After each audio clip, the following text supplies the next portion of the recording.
বিসমিল্লাহির রহমানির রহিম। প্রিয় ছাত্রছাত্রী, আসসালামু আলাইকুম। আমরা আজকে অধ্যায় 3 এর আগে দুইটা লেকচার করেছিলাম। আজকে 3 নম্বর লেকচারটা আমরা করব। আর 3 নম্বর লেকচারে আমরা যেটা করব, আগের লেকচারে আমরা পড়েছিলাম নিউটনের প্রথম সূত্র এবং নিউটনের দ্বিতীয় সূত্র, এবং দ্বিতীয় সূত্রের ব্যবহারও আমরা কিছুটা দেখেছিলাম। আজকে আমরা নিউটনের তৃতীয় সূত্র নিয়ে আলোচনা করব। নিউটনের তৃতীয় সূত্র, প্রত্যেক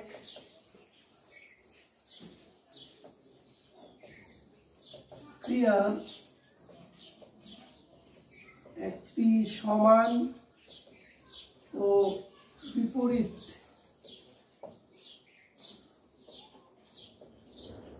প্রতিক্রিয়া আছে। প্রত্যেক ক্রিয়ার একটি সমান ও বিপরীত প্রতিক্রিয়া আছে। এটা হলো নিউটনের 3 নম্বর সূত্র। এই সূত্র দিয়ে আসলে কি বোঝায় সেটা আমাদের ভালো করে জানতে হবে। এটা শুধুমাত্র এই এতটুকুর মধ্যেই লিমিট রাখলে বা সীমাবদ্ধ রাখলে হবে না, এটা সব জায়গায় প্রযোজ্য। তুমি একটা জায়গায় বসে আছো, মনে করো একটা বেঞ্চে বসে আছো। এই বেঞ্চে বসে থাকা অবস্থায় তুমি বেঞ্চের উপরে একটা বল দিচ্ছ তোমার ওজনের জন্য। তুমি বেঞ্চের উপরে যে বলটা দিচ্ছ, বেঞ্চ ঠিক সমপরিমাণ বলে বিপরীত দিকে তোমাকে ধাক্কা দিচ্ছে। যদি তোমার সমপরিমাণ বলে ধাক্কা না দিত, তাহলে তুমি বেঞ্চ ভেঙে নিচের দিকে পড়ে যাইতাম।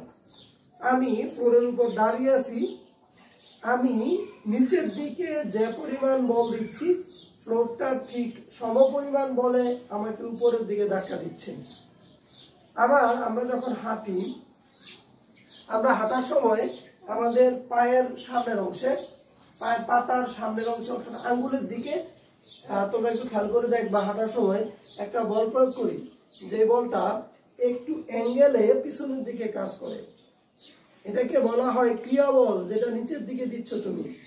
তো মাটি উপরের দিকে তোমাকে একটা বল প্রয়োগ করে, সেটাকে বলা হয় প্রতিক্রিয়া বল। তাহলে এই প্রতিক্রিয়া বল যদি না থাকতো, তাহলে আমরা হাঁটতে পারতাম না। আবার মনে করো আমি এখানে একটা আমার হাত দিয়ে বোর্ডের উপরে একটা বল প্রয়োগ করতেছি। এই বোর্ডটাও ঠিক সমান পরিমাণ বলে আমাকে পিছনের দিকে ধাক্কা দিচ্ছে। তাহলে আমি যেটা দিচ্ছি সেটা হলো ক্রিয়া বল, আর বোর্ড যে বলটা দিচ্ছে সেটাকে বলা হবে প্রতিক্রিয়া বল। তাহলে এই ক্রিয়া বল আর প্রতিক্রিয়া বল সব সময় হবে সমান।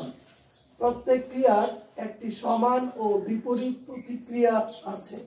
যদি আমি এখানে একটা উদাহরণ দেই, এমন মনে করো এই বস্তুর উপরে আমি একটা বল দিলাম, সেই বলটা হচ্ছে এফ।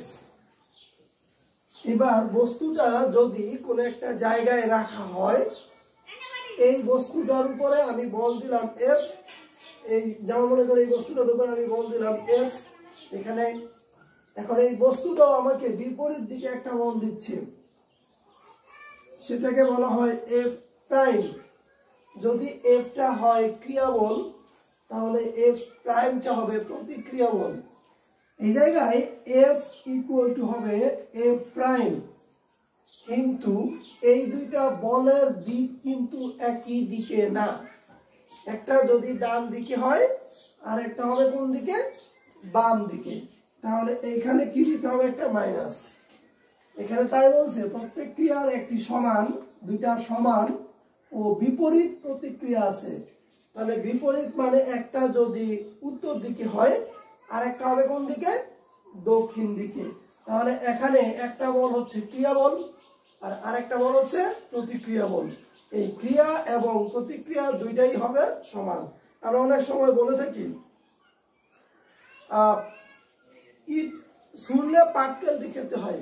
তার মানে হচ্ছে তুমি যদি কাউকে একটা থাপ্পড় দাও, তোমাকে একটা থাপ্পড় খাইতে হবে।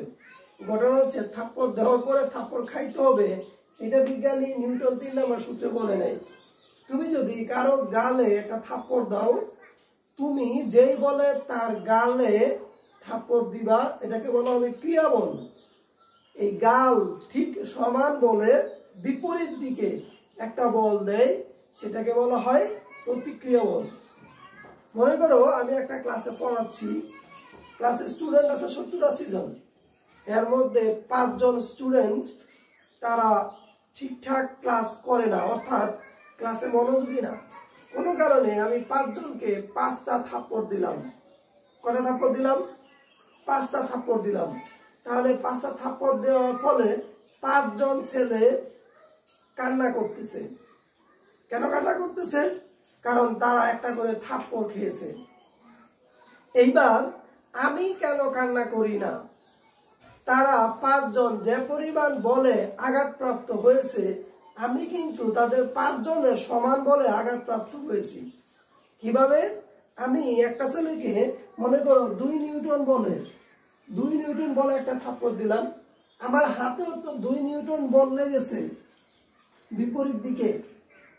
আমি যদি 2 নিউটন বলে কাউকে মনে করো এইখানে আঘাত করলাম, তাহলে আমার হাতেও 2 নিউটন বল বিপরীত দিকে কার্যকর। তাহলে ও যতটুকু ব্যথা পেয়েছে আমিও ঠিক ততটুকু ব্যথা পেয়েছি।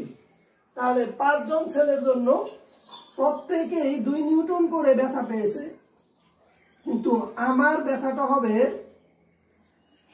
5 সমান হচ্ছে -10 নিউটন। 5 জন ছেলে মিলে যতটুকু ব্যথা পাওয়ার কথা, আমি একাই ততটুকু ব্যথা পাওয়ার কথা। তোমরা এটা কখনো কি চিন্তা করেছো? কখনোই চিন্তা করো নাই। কারণ আমি যদি অন্য কিছু ব্যবহার না করি, হাতে যদি কাউকে আমি থাপ্পড় দেই, তাহলে আমি নিজেই ততটুকু ব্যথা পাওয়ার কথা। তারপরেও কেন আমি কান্না করি না, ওই ছেলেগুলো কান্না করে? এর কারণ হচ্ছে তারা আসলে এখানে যতটুকু ব্যথা পেয়েছে তার থেকে বেশি ব্যথা পেয়েছে মনে। কারণ আমরা যখন একজন আরেকজনকে বলি, এই তোকে আমি জুতা দিয়ে পিটাবো, এর মানে কি? ওকে আমি জুতা কিছু হাতেও নেই নাই, খালি বলেছি জুতা দিয়ে পিটাবো, এর মানে হচ্ছে সে মনে অনেক কষ্ট পায়, পিটানোর আগেই কষ্ট পায়। এটা কিন্তু নিউটনের তৃতীয় সূত্র না। আমি বুঝাচ্ছি যে নিউটনের তৃতীয় সূত্র সব জায়গায় কার্যকর, কিন্তু তারপরেও কেন ও কান্না করে, আমি কেন কান্না করি না? এই জায়গায় ঘটনা হচ্ছে সাইকোলজিক্যাল যে ব্যাপারটা, সেই ব্যাপারটা তোমাদের সামনে তুলে ধরতেছি। তুমি একজনকে বললা যে তাকে পিটাবা, কিন্তু এতেই সে মনে কষ্ট পাইছে এবং আরেকজনের কাছে বিচার দিচ্ছে যে ও আমাকে বলছে আমাকে জুতা দিয়ে পিটাবে বা আমাকে পিটাবে, তাকে কিন্তু তুমি মারো নাই, তারপরও সে ব্যথা পেয়ে গেছে। এখানেও তাই, আমি যখনই মারবো বা থাপ্পড় দিব একটা ছেলেকে, এর আগেই সে মনে মনে কষ্ট পাবে, স্যার আমাকে মারতেছে। আর এই মনের কষ্টের জন্য সে মূলত কান্না করে। না হলে আমার বেশি কান্না করার কথা ছিল, কারণ আমি বেশি ব্যথা পেয়েছি। যাই হোক, তাহলে প্রত্যেকটা ক্ষেত্রে নিউটনের তৃতীয় সূত্র কার্যকর। এটা তুমি কাউকে একটা আঘাত করলো, তুমি যতটুকু বলে আঘাত করবা সে তোমাকে ঠিক ততটুকু বলই ফেরত দিবে। আর ফেরত দিলে তুমি সমান বলে ব্যথা পাওয়ার কথা, তারপরও আমরা ব্যথা পাই না। সাইকোলজিক্যাল ব্যাপারটা আমি একটু দেখাইলাম তোমাদের। তাহলে আমরা সবাই আশা করি যে নিউটনের তৃতীয় সূত্র তোমরা বুঝতে পেরেছো মোটামুটি। এবার নিউটনের তৃতীয় সূত্রের একটা ব্যবহার দেখবো আমরা, সেটা হচ্ছে ভরবেগের সংরক্ষণ সূত্র। ভরবেগের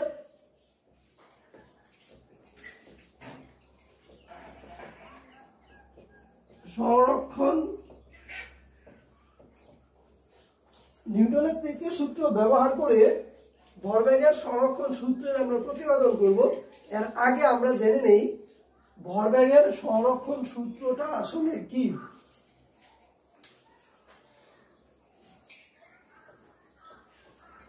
দুটি বস্তুর মধ্যে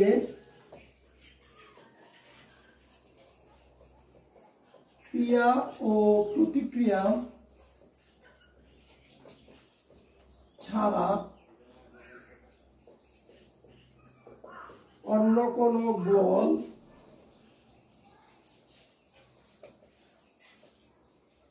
না হলে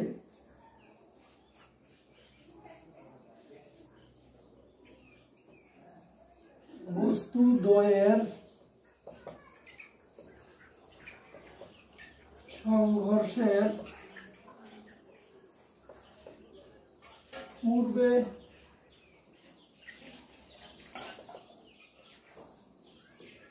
মোট ভরবেগ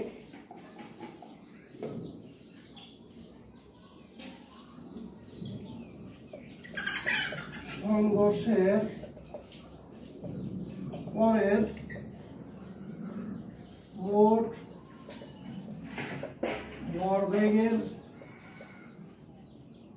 সমান হয়। দুটি বস্তুর মধ্যে ক্রিয়া ও প্রতিক্রিয়া ছাড়া অন্য কোনো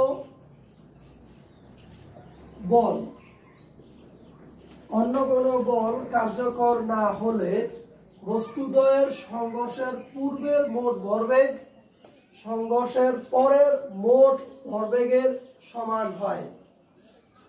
কথাটার মানে কি সেটা আমি বুঝাবো, বুঝানোর পরে এটার টোটাল ব্যাখ্যাটা দিব, এরপরে এটার একটা সমীকরণ প্রতিপাদন করব।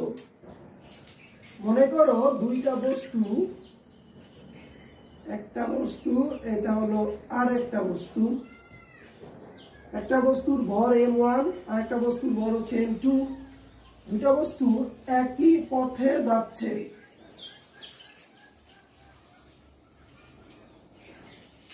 এটা হলো m1 এটা হলো m2,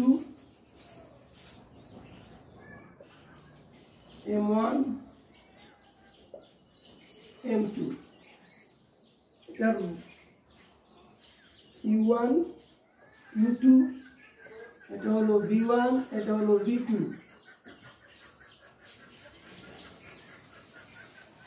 সবাই একটু চিত্রের দিকে তাকাবা, আমি একটু বোঝানোর চেষ্টা করতেছি।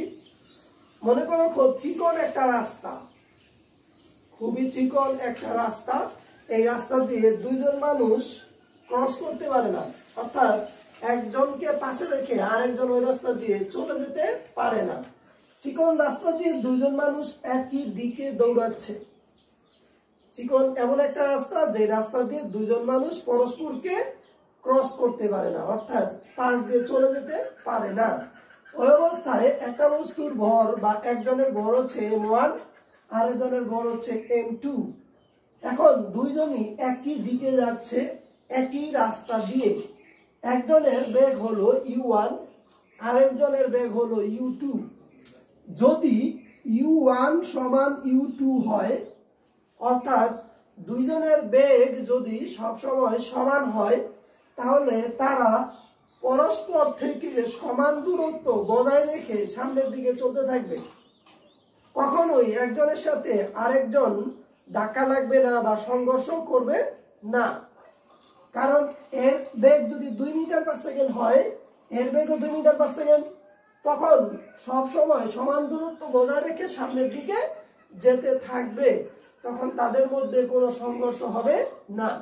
কিন্তু যদি এমন হয় u1 গ্রেটার দেন u2, তার মানে এটার বেগ হলো ধরলাম আমি 3 মিটার পার সেকেন্ড আর দ্বিতীয় বস্তুর বেগ হলো 2 মিটার পার সেকেন্ড। এটা দিয়ে তোমরা আসলে কি বুঝো? বাস্তবতা বুঝতে হবে, কোনো অলৌকিক কথা বুঝে পড়ালেখা করা যাবে না। এটা দিয়ে বোঝা যাচ্ছে যে এর বেগ যেহেতু বেশি আর 2 নাম্বার বস্তুটার বেগ যেহেতু কম, একটা সময় পরে এই 1 নাম্বার বস্তুটা 2 নাম্বার বস্তুর কাছাকাছি চলে যাবে, কারণ এর পিছনে আছে ঠিক আছে, কিন্তু তার বেগ তো বেশি, কার থেকে? m2 থেকে বেশি। একটা সময় যখন এইখানে গিয়ে কাছাকাছি চলে আসবে, তখন সে পাশ দিয়ে চলে যেতে পারবে না, তখন তাকে কি করবে? সে পিছন থেকে একটা ধাক্কা দিবে। m1 বরের বস্তুটা m2 বরের বস্তুকে কি করবে? পিছন থেকে এখানে একটা ধাক্কা দিবে। এই ধাক্কাটা হবে সামনের দিকে, এটাকে আমি বললাম f1। এই ধাক্কাটা কোন দিকে হবে? সামনের দিকে। আমাকে মনে করো পিছন থেকে একজন ধাক্কা দিল, তো ধাক্কা দিলে কোন দিকে? সামনের দিকে। তো একটু আগে আমরা বলেছি তুমি যাকে ধাক্কা দাও সেও তোমাকে একটা বলে ধাক্কা দিবে, সেই ধাক্কাটা কোন দিকে হবে? সেই ধাক্কাটা হবে বিপরীত দিকে, কারণ আমি এই বলের উপরে ধাক্কা দিচ্ছি সামনের দিকে, এটা হচ্ছে ক্রিয়া বল, আর বল আমাকে যেটা ধাক্কা দিচ্ছে সেটা বিপরীত দিকে, সেটা হচ্ছে কি বল? প্রতিক্রিয়া বল। তাহলে এই ক্রিয়া বলকে যদি আমি F1 ধরি, প্রতিক্রিয়া বলকে আমি ধরবো F2। কি ধরলাম? F2। আবার বুঝে শুনে বলবা, মুখস্থ কোনো জিনিস এখানে রাখা যাবে না, বাস্তবতা বুঝবা, বাস্তব বুঝে যদি পড়তে পারো আজকে পড়বা, সারা জীবনই মনে থাকবে। আর যদি মুখস্থ করো মামুন স্যার পড়াইছে বা অমুক স্যার পড়াইছে, পড়ানোটা মুখস্থ করে পরের দিন পড়া দিয়ে দিব, তাহলে ফিজিক্স পড়ে লাভ নেই। আমি আবার রিপিট করতেছি, আমরা ধরে নিলাম U1 U2 থেকে বেশি, তার মানে হচ্ছে প্রথম বস্তুর বেগ দ্বিতীয় বস্তু থেকে বেশি। বেশি হওয়ার কারণে সে আস্তে আস্তে একটা সময় গিয়ে এই বস্তুটার কাছাকাছি চলে আসবে। যেহেতু তার বেগ বেশি, অন্য কোনো রাস্তা নাই, তাহলে তাকে পিছন থেকে ধাক্কা দিবে। আর ধাক্কা যেটা দিবে সেটা হবে M2 ভরের বস্তুর উপর, আর এটাকে বলা হবে F1, যেটা হলো ক্রিয়া বল। যেটা কি বলা হবে? ক্রিয়া বল। এখন তাকে যে ধাক্কা দিছে, একটু আগে আমরা বললাম প্রত্যেক ধাক্কারই একটা বিপরীত ধাক্কা আছে, তাহলে ও তো তাকে একটা ধাক্কা দিবে বা সে একটা ধাক্কা অনুভব করবে, সেই ধাক্কাটা হলো F2, এটাকে বলা হয় প্রতিক্রিয়া বল। F1 ক্রিয়া বল, F2 প্রতিক্রিয়া বল। এইবার দেখো, যখনই একটু ধাক্কা দিয়ে দিল, তাহলে হইতে পারে M2 বলের বস্তুটার বেগ আগে যা ছিল তার থেকে একটু পরিবর্তন হয়ে গেল। যদি পরিবর্তন হয়ে যায়, তাহলে ওই বস্তুর বেগ আগে ছিল U2, এখন আমরা ধরলাম V2। প্রথম বস্তুর বেগ আগে যা ছিল সে যেহেতু আরেকজনকে ধাক্কা দিয়েছে, তার বেগেরও পরিবর্তন হইতে পারে, আর তার বেগের পরিবর্তন হয়ে যে বেগটা পাওয়া যাবে সেটাকে বলা হচ্ছে V1। তাহলে দেখো আমরা এখানে যেটা শিখলাম সেটা হলো, এখানে এসে সংঘর্ষ করলো মানে ধাক্কা দিল, এই সংঘর্ষের আগে বস্তু দুইটার বেগ ছিল U1 ও U2, সংঘর্ষের পরে বস্তু দুইটার বেগ হয়ে গেল V1 ও V2। এই জায়গায় যেটা বলা হচ্ছে সেটা হলো, বলো এই বস্তুর ভরবেগ কত হবে M1 U1, আর এই বস্তুর ভরবেগ কত হবে M2 U2। সংঘর্ষের আগে বস্তু দুইটার ভরবেগের সমষ্টি, সংঘর্ষের পূর্বে মোট ভরবেগ মানে কি? ভরবেগের সমষ্টি, অর্থাৎ দুইটার যোগফল। সংঘর্ষের পরে বস্তু দুইটার ভরবেগ কত? M1 V1, আর একটা হলো M2 V2। এই দুইটা হবে সমান। সংঘর্ষের আগে বস্তুদ্বয়ের মোট ভরবেগ আর সংঘর্ষের পরে বস্তুদ্বয়ের মোট ভরবেগ হবে সমান। এটাকে বলা হয় ভরবেগের সংরক্ষণ সূত্র। সংরক্ষণ কথাটার মানে কি? শক্তির সংরক্ষণশীলতার মধ্যে আমি বলেছিলাম, সংরক্ষণ কথাটার মানে হচ্ছে তোমার কাছে কেউ যদি একটা জিনিস দেয়, এটা এমন ভাবে রাখবা যেন এটা থেকে একটু নাও বাড়ে একটু নাও কমে, তোমার কাছে সংরক্ষিত রইল। তোমার কাছে যদি কেউ একটা আমানত রাখে, তাহলে সেই আমানতটা একটুও বাড়ানো যাবে না, কমানো যাবে না, তাহলে এটাকে বলা হবে সংরক্ষণ করে তুমি রেখেছো। এখানেও তাই ভরবেগের সংরক্ষণ করে রাখতে হবে, অর্থাৎ সংঘর্ষের আগে মোট ভরবেগ যা ছিল, সংঘর্ষের পরে মোট ভরবেগ কি থাকবে? তাই থাকবে। যদি এমন হয় তাহলে বলা হয় সংরক্ষণ সূত্র মেনে চলেছে, আর যদি না হয় তাহলে সংঘর্ষের সূত্র মেনে চলে না। অর্থাৎ তুমি তোমার কাছে যে আমানত রেখে দেওয়া হয়েছিল সেটা তুমি সংরক্ষণ করতে পারো নাই। আশা করি এটা মোটামুটি বুঝতে পেরেছো। এটার প্রতিবেদনটা এরপর আমি এখন দেখাবো।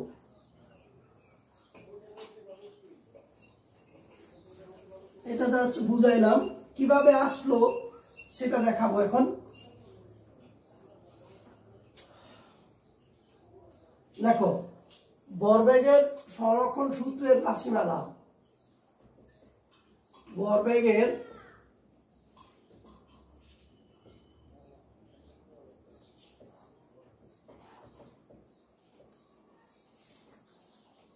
রাশিমালা মনে করি M1 ও M2 ভরের দুটি বস্তুর বেগ যথাক্রমে U1 ও U2। ব্র্যাকেটের ভিতরে লিখে দাও U1 গ্রেটার দ্যান U2। মানে আমরা যেটা বলেছিলাম, যদি পিছনেরটা বেশি বেগ না হয় তাহলে তো সংঘর্ষ করবে না, এজন্য আমরা ধরে নিলাম U1 greater than U2।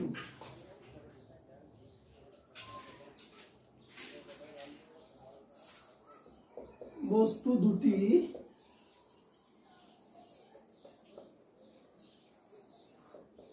P বিন্দুতে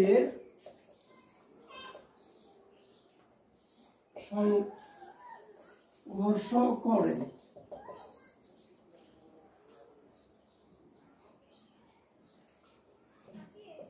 এতে M1 ভরের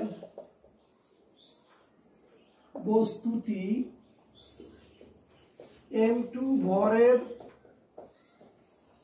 বস্তুর উপর F1 বল প্রয়োগ করে।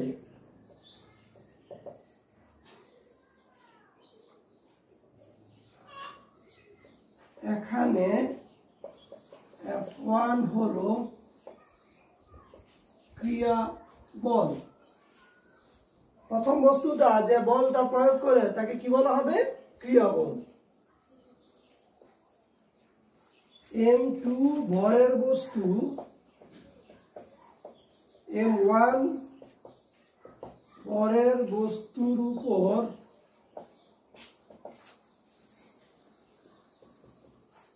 F2 বল প্রয়োগ করে।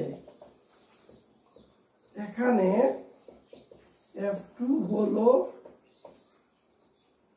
প্রতিক্রিয়া বল। এখানে F1 হলো ক্রিয়া বল আর F2 হলো প্রতিক্রিয়া বল। এইবার তোমরা নিউটনের তৃতীয় সূত্র অনুসারে আমাকে বলো আমি কি লিখব। এখন নিউটনের তৃতীয় সূত্রানুসারে তোমরা সবাই জানো লেখা যায় F1 equal to minus F2। ক্রিয়া এবং প্রতিক্রিয়া দুইটা বল হবে সমান এবং একটা হবে আরেকটার বিপরীত, এই জন্য আমরা মাইনাস দিয়েছি, দিলাম তোমাদের কথা অনুসারেই। এইবার M1 A1 equal to minus M2 A2 লেখা যায়। কেন লেখা যায়? আমরা জানি F ইকুয়াল টু MA, আমরা জানি F ইকুয়াল টু MA। তাহলে F1 এর জায়গায় আমরা লিখলাম M1 A1, মাইনাস মাইনাসের জায়গায় রয়ে গেল F2 এর জায়গায় লিখলাম M2 A2, M2 A2। এইবার তোমরা যেটা জানো সেটাই লিখবো, M1 V1 minus C1 divided by T equal to minus M2 V2 minus U2 divided by T। কেন লিখলাম? আমরা জানি ত্বরণ A equal to বেগের পরিবর্তনের হার। এখানে A equal to আমরা জানি V minus U by T, যেহেতু এখানে 1 দেওয়া তাই আমরা লিখলাম V1 minus U1 by T, এখানে লিখলাম V2 minus U2 by T। প্রশ্ন হলো স্যার এই জায়গায় তো U1 দিলেন V1 দিলেন সব বুঝলাম, এই জায়গায় কেন T, এই জায়গায় কেন T, দুই জায়গায় সময় কেন একটাই, কারণটা কি? এখন তুমি আর তোমার বন্ধু দুইজন একই সাথে দৌড় শুরু করেছো, দৌড় শুরু করে একদম লাস্ট প্রান্তে গিয়ে আবার একসাথেই দৌড় শেষ করেছো। একজনের স্পিড বেশি ছিল আরেকজনের স্পিড কম ছিল, কিন্তু মাঝে কি ঘটলো আমরা কিছুই দেখলাম না। টোটাল সময়টা দুইজনের জন্যই কি থাকবে? সমান থাকবে। এই ঘটনাটা একসাথে শুরু হয়েছিল, এখানে যা সংঘর্ষ হলো, সংঘর্ষ একা একা সম্ভব না, দুইজন একসাথেই সংঘর্ষ করেছে। যতক্ষণ সংঘর্ষ করেছে দুইজন একসাথেই, মনে করো আমি একজনের সাথে ঝগড়া লাগলাম, ঝগড়া লাগার পরে দুইজন খুব মারামারি করলাম, মারামারি করার এক পর্যায়ে বললাম আমি তো বেশিক্ষণ মারামারি করি নাই, ও বেশিক্ষণ করেছে, তো আমি যদি বেশিক্ষণ মারামারি না করি ও কার সাথে করেছে? উত্তরটা কি হবে? দুইজনের মারামারির সমান হবে, সময় হবে সমান। আমি যদি বলি না আমি বেশিক্ষণ ঝগড়া করি নাই, ও একা একা ঝগড়া করেছে, একা একা ঝগড়া হয় না। আমরা যেটা জানি সেটা হচ্ছে এক হাতে তালি বাজে না, দুই হাত লাগে। তো আমি যদি তালি দিতে চাই হাত লাগবে দুইটা, আর দুইটা হাত যদি একসাথে লাগে তাহলে দুইটা হাতের তালি দেওয়ার সময় থাকবে সমান। একজনের বেশি আরেকজনের কম হওয়ার কোনো সুযোগ এখানে নাই। বাস্তব জীবনে বিভিন্ন জায়গায় তোমরা এদেরকে ব্যবহার করতে পারো, তাহলে এই জায়গায় সময়টা হবে সমান। আমরা দুই পক্ষ থেকে এই সময়টা বাদ দিয়ে দিব। সময়টা বাদ দিয়ে দেওয়ার পরে এটার সাথে এটা গুণ করো, m1 v1 minus m1 u1, ডান পাশে minus m2 v2, minus m2 v2, মাইনাসে মাইনাসে হয়ে যাবে প্লাস m2 u2। আমরা এখন যেটা করব সেটা হচ্ছে সাইড চেঞ্জ করে দিব, m1 v1 এই মাইনাস থেকে বাম পাশে নিয়ে আসি, m2 v2 ইকুয়াল টু এটাকে ডান পাশে নিয়ে গেলে m1 u1 plus m2 u2। এখান থেকে আমরা ডাইরেক্ট লিখে দিতে পারি m1 u1 plus m2 u2 equal to m1 v1 plus m2 v2। এটাই হলো ভরবেগের সংরক্ষণ সূত্র। একেবারে সহজ সরল সমাধান। আমি আশা করি সবাই তোমরা এটা বুঝতে পেরেছো। এইবার এটার ব্যবহার শিখব। একটা কথা বলে দেই, এইখানে m1 m2 ভরের কোনো পরিবর্তন নাই। মনে রাখতে হবে সংঘর্ষের ঠিক পূর্ব মুহূর্তে বস্তু দুইটার বেগ হলো u1 u2, আর সংঘর্ষের ঠিক পরের মুহূর্তে বস্তু দুইটার বেগ হলো v1 আরেকটা হলো v2। ওকে,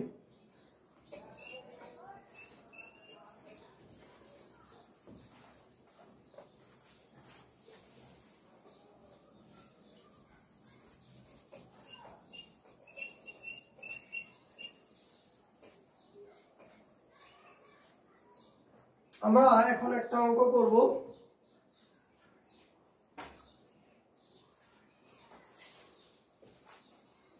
এক 1000 কেজি ভরের একটি বাস উত্তর দিকে 54 কিলোমিটার পার আওয়ার বেগে গতিশীল।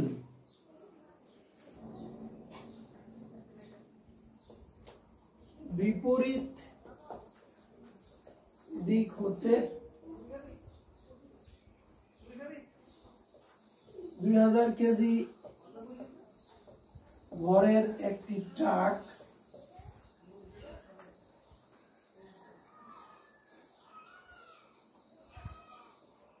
36 কিলোমিটার পার আওয়ার বেগে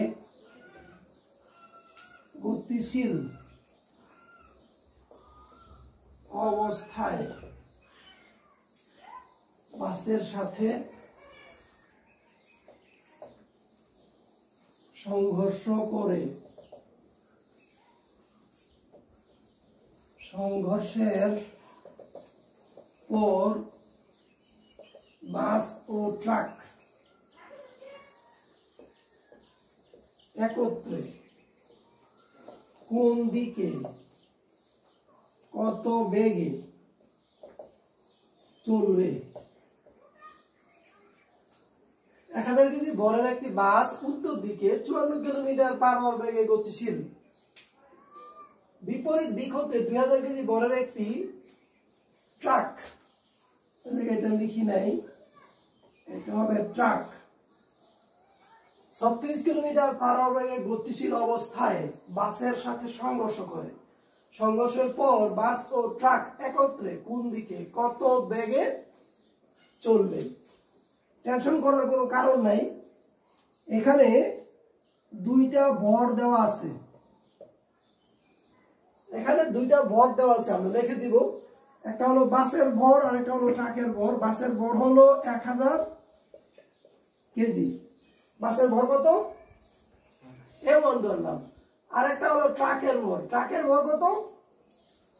M2 ইকুয়াল টু ট্রাকের ভর এটা হলো 2000 কেজি। টেনশন করার কোনো কারণ নেই। দুইটা বস্তু, একটা বাস আর একটা হলো ট্রাক, দুইটা বিপরীত দিক থেকে আসতেছে। আমরা বাসের দিকটা বলেছি উত্তর দিকে, বাস যে দিকে যাচ্ছে সেটা কোন দিকে? উত্তর দিকে। তাহলে বাসের সংঘর্ষ এখনো হয়নি, যেহেতু সংঘর্ষের আগে বাসের বেগ ছিল 54 kilometre per hour. 54 kilometre per hour. তোমাদের যেটা করতে হবে সেটা হলো এটাকে মিটার পার সেকেন্ডে নিতে হবে। 54 গুণ কিলোমিটারকে মিটার করতে লাগে 1000, আর এটা হচ্ছে নিচে যেহেতু ইনভার্স আছে, তাহলে 1 ঘন্টাকে যদি নেই 60 ইন্টু 60, ডাইরেক্ট লিখে দিতে পারি 3600। তোমরা সবাই হয়তো জানো। এবার যদি এই দুইটা জিরো কেটে দেই তাহলে এটা হবে 18 দুগুণে 36, 3 18 54,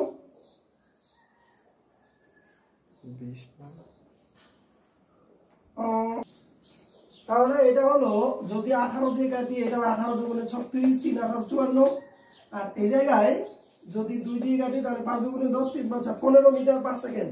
তোমরা এইভাবে করবে না, তোমরা যেটা করবে এই কাটাকাটি ভালো দেখায় না। তোমরা যেভাবে করবা এটাকে 1000 দিয়ে গুণ করবা, 3600 দিয়ে ভাগ করবা, একবারে লিখবা, কোনো কাটাকাটি করার দরকার নাই। একইভাবে U2 ইকুয়াল টু হবে 36 kilometre per hour. 36 kilometre per hour. তোমাদের যেটা বোঝার বিষয় সেটা হচ্ছে এই জায়গায় আমি কিন্তু এখানে 36 দিয়েছি, এখানেও 36 লিখেছি।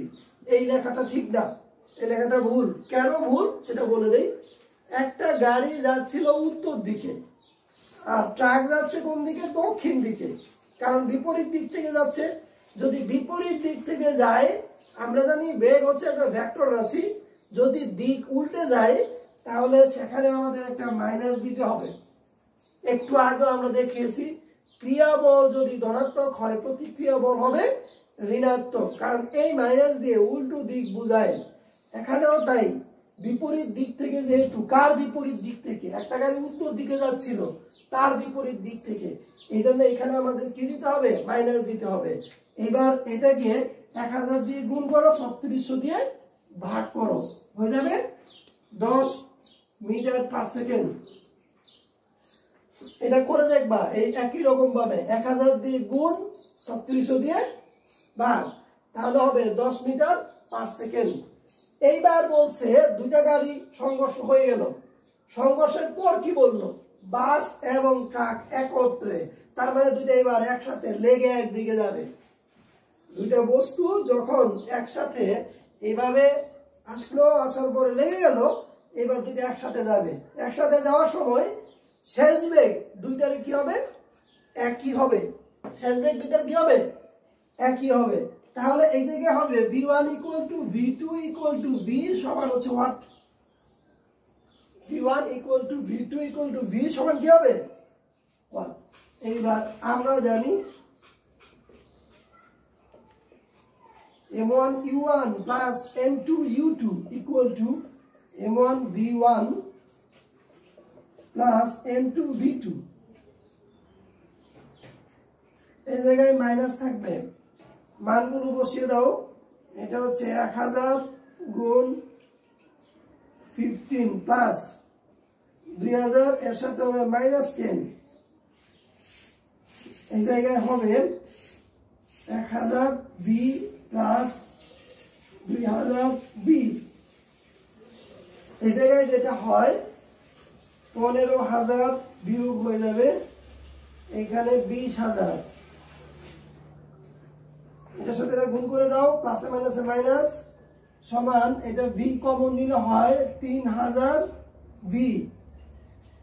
এইবার এই জায়গায় হবে 3000 v সমান হবে মাইনাস 5000। সুতরাং v ইকুয়াল টু আসবে মাইনাস কত হয় দেখো? 1.67 মিটার পার সেকেন্ড। সংঘর্ষের পর বাস ও ট্রাক একত্রে 1.67 মিটার পার সেকেন্ড বেগে দক্ষিণ দিকে চলবে। সংঘর্ষের পর বাস ও ট্রাক একত্রে 1.67 মিটার পার সেকেন্ড বেগে দক্ষিণ দিকে চলবে। কিভাবে সিদ্ধান্ত দিলাম আমরা যে এটা দক্ষিণ দিকে চলবে? এখানে প্লাস ধরেছিলাম কোন দিকে? প্লাস ধরেছিলাম উত্তর দিকে, আর মাইনাস ধরেছিলাম কোন দিকে? উত্তর দিকের বিপরীত দিকে। উত্তর দিকের বিপরীত দিক মানে হচ্ছে দক্ষিণ দিক। তাহলে এইটা দক্ষিণ দিক প্রকাশ করে। এই অঙ্কগুলোর ক্ষেত্রে এত প্রেসার নেওয়ার কোনো মানে নেই, একেবারে সহজভাবে করবা। একটা তুমি মনে রাখবা, এখানে কোন দিকে ধরেছো? প্লাস ধরেছো উত্তর দিক। যদি এখানে রেজাল্টটা আমার প্লাস আসতো তাহলে আমি বলতাম উত্তর দিকে চলবে।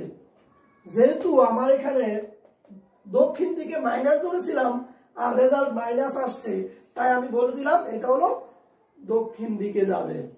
অর্থাৎ রেজাল্ট নির্ভর করবে U1 আর U2 এখানে কোনটা তুমি কি ধরেছো। এবার যদি মনে করো কেউ আমাকে প্রশ্ন করে এরকম, স্যার আমি যদি এটাকে ধরতাম মাইনাস তাহলে এটাকে ধরতাম প্লাস, ধরো আমার কোনো সমস্যা নাই। তুমি এটাকে মাইনাস এটাকে প্লাস ধরলে এখানে রেজাল্ট আসবে প্লাস, তখনও এটা দক্ষিণ দিকেই থাকবে। রেজাল্ট যা হওয়ার তাই হবে। তুমি কোনটা ধরবা সেটা তোমার ব্যাপার, কোনো সমস্যা নেই, কিন্তু ধরাটা যেন ঠিকঠাক থাকে। ওকে, একটা এক্সাম্পল করবো এটার। 2000 কেজি ভরের 2500 কেজি ভরের একটি বাস উত্তর দিকে 72 কিলোমিটার পার বেগে গতিশীল। বিপরীত দিক থেকে 3200 কেজি ভরের ট্রাক 60 কিলোমিটার পার বেগে গতিশীল, আর বাকি সব একই থাকবে। এই অঙ্কটা এইচডব্লিউ করবা। আমি আরেকটা অঙ্ক এইচডব্লিউ দিচ্ছি।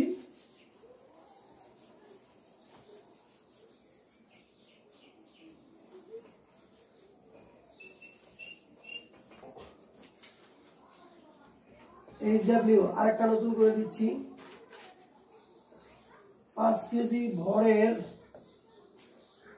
একটি বস্তু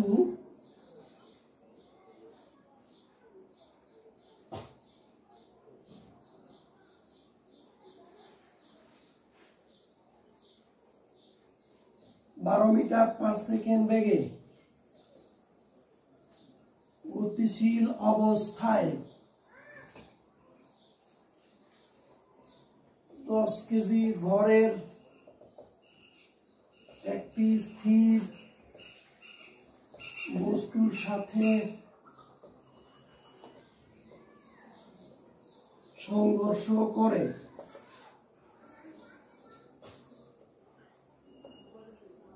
সংঘর্ষের পর বস্তু দুটি কোন দিকে কত বেগে চলবে? তোমাদের আমি একটু হেল্প করে দিই। 5 কেজি ভরের একটি বস্তু 12 মিটার পার সেকেন্ড বেগে গতিশীল অবস্থায় 10 কেজি ভরের একটি স্থির বস্তুর সাথে সংঘর্ষ করে। 10 কেজি ভরের একটি স্থির বস্তু, এই অংশটা ভালো করে পড়বা, তারপরে বাকি অঙ্কটা কমপ্লিট করবা। আশা করি সবাই পারবা। আজকে আর এই লেকচারটা দীর্ঘায়িত করতেছি না, পরের দিন আমরা এরপর থেকে শুরু করব। আশা করি সবাই খুব সাবধানে থাকবা, সতর্ক থাকবা এবং ভালো থাকবা। আল্লাহ হাফেজ।